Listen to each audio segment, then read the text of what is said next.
Hi friends, welcome to my channel. ಇವತ್ತು Arya fashion ಹೌಸ್ಗೆ ಒಂದು photoshoot ಮಾಡೋಣ ಅಂದ್ಕೊಂಡು ಮಾಡ್ತಾಯಿದ್ದೆ. ಈ ಲಾಂಗ್ ಹಾರಕ್ಕೆ ನಾನು ಒಂದು 10 ಟೇಕ್ಸ್ ಅವರು ತೊಗೊಂಡಿದ್ದೀನಿ. ಯಾಕೆಂದರೆ ಅಷ್ಟು ಚೆನ್ನಾಗಿದೆ. ಇದನ್ನು ನೀಟಾಗಿ ಪ್ರೆಸೆಂಟ್ ಮಾಡಬೇಕು, ಎಲ್ಲ ಸ್ಯಾರಿಗೂ ಮ್ಯಾಚ್ ಆಗುತ್ತೆ ಅಂತ ಡೀಪಾಗಿ ಸ್ಕ್ರಿಪ್ಟ್ ಬರೆದು ನೀಟಾಗಿ ಎಡಿಟಿಂಗ್ ಮಾಡಿ ಅದನ್ನು ಯಾವ ರೀತಿ ಪ್ರೆಸೆಂಟ್ ಮಾಡಬೇಕು ಅಂತ ಒಂದು ಐಡಿಯಾ ಹಾಕ್ಕೊಂಡು ನೀಟಾಗಿ ಪ್ರೆಸೆಂಟ್ ಮಾಡಿದೆ. ಕಸ್ಟಮರ್ ಕಡೆಯಿಂದನೂ ಒಳ್ಳೆ ರೆಸ್ಪಾನ್ಸ್ ಬಂದಿದೆ.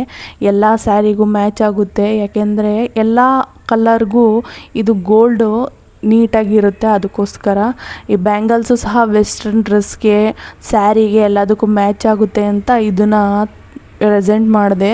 ಇದು ಸಹ ಒಳ್ಳೆ ರೆಸ್ಪಾನ್ಸ್ ಇದೆ, ಒಳ್ಳೆ ಕ್ವಾಲಿಟಿ ಇದೆ. ಇದ್ರದ್ದು 2.6 ಅಂತಾರಲ್ಲ, 2/6 ಅಂತಾರೆ, ಆ ಥರ ಸೈಜ್ದು ಯಾವ ಸೈಜ್ ಬೇಕಾದ್ರೂ ಅವೈಲೇಬಲ್ ಇದೆ. ತುಂಬ ಚೆನ್ನಾಗಿದೆ. ನಿಮ್ಮ ಮುಖನ ಯಾವತ್ತಾದ್ರೂ 5 ನಿಮಿಷ ಅಬ್ಸರ್ವ್ ಮಾಡಿದ್ದೀರಾ? ಯಾಕೆ ಹೇಳ್ತಾ ಇದ್ದೀನಿ ಅಂದರೆ, ನಮ್ಮ ಮುಖನೇ ಸಹ ನಮ್ಮ ಹೆಲ್ತ್ನ ಇಂಡಿಕೇಟ್ ಮಾಡೋದು.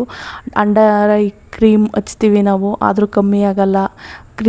ವೈಟನಿಂಗ್ ಕ್ರೀಮ್ ಹಚ್ತೀವಿ, ಆದರೂ ಕಮ್ಮಿ ಆಗಲ್ಲ. ಏನಕ್ಕೆ ಅದು ಆ ಥರ ಆಗುತ್ತೆ ಅಂದರೆ, ನಮ್ಮ ಅಂಡರ್ ಐ ನಮ್ಮ ಸ್ಲೀಪ್ನ ಇಂಡಿಕೇಟ್ ಮಾಡಿದ್ರೆ ಡಲ್ನೆಸ್ ಸ್ಕಿನ್ ಅಂತಾರಲ್ಲ, ಅದು ನಮ್ಮ ಹೈಡ್ರೇಷನ್ನ ಇಂಡಿಕೇಟ್ ಮಾಡುತ್ತೆ. ಮತ್ತು ಪಿಂಪಲ್ಸು ನಮ್ಮ ಹೈಜೀನಿಕ್ ಮತ್ತು ಇಂಬ್ಯಾಲೆನ್ಸಿಂಗ್ ಫುಡ್ಗಳನ್ನ ಯೂಸ್ ಮಾಡಿದ್ರೆ ಮಾಡುತ್ತೆ. ನಾನು ಕ್ಲೆನ್ಸ್ ಮಾಡಿ ನೆಕ್ಸ್ಟು ವೆಟ್ ವೈಪ್ಸ್ ಯೂಸ್ ಮಾಡ್ತೀನಿ. ಸಮ್ಮರ್ ಆದ್ದರಿಂದ ನಾನು ಜಾಸ್ತಿ ವೆಟ್ ವೈಪ್ಸ್ನೇ ಯೂಸ್ ಮಾಡೋದು. ಮತ್ತು ನಾನು ಡಬಲ್ ಕ್ಲೆನ್ಸಿಂಗ್ ಮಾಡ್ತಾಯಿದ್ದೀನಿ ಇಲ್ಲಿ, ಯಾಕೆಂದರೆ ಡೀಪ್ ಕ್ಲೆನ್ಸ್ ಆಗಬೇಕಲ್ಲ, ಅದಕ್ಕೋಸ್ಕರ ಡಬಲ್ ಕ್ಲೆನ್ಸಿಂಗ್ ಮಾಡಿ ಜಸ್ಟ್ ಒಂದು ಸಿಂಗಲ್ ಮಸಾಜ್ ಮಾಡಿಕೊಂಡು ಅದನ್ನು ಮಸಾಜ್ ಮಾಡಿ ಮತ್ತು ಡಬಲ್ ಕ್ಲೆನ್ಸಿಂಗ್ ಮಾಡಿ ನೆಕ್ಸ್ಟ್ ವೆಟ್ ವೈಪ್ಸಿಂದ ಎಲ್ಲ ವಾಶ್ ಮಾಡ್ಕೋತೀನಿ. ನೋಡ್ಬೋದು ಇಷ್ಟೊಂದು ಕ್ಲೀನಾಗಿದೆ ಅಂತ.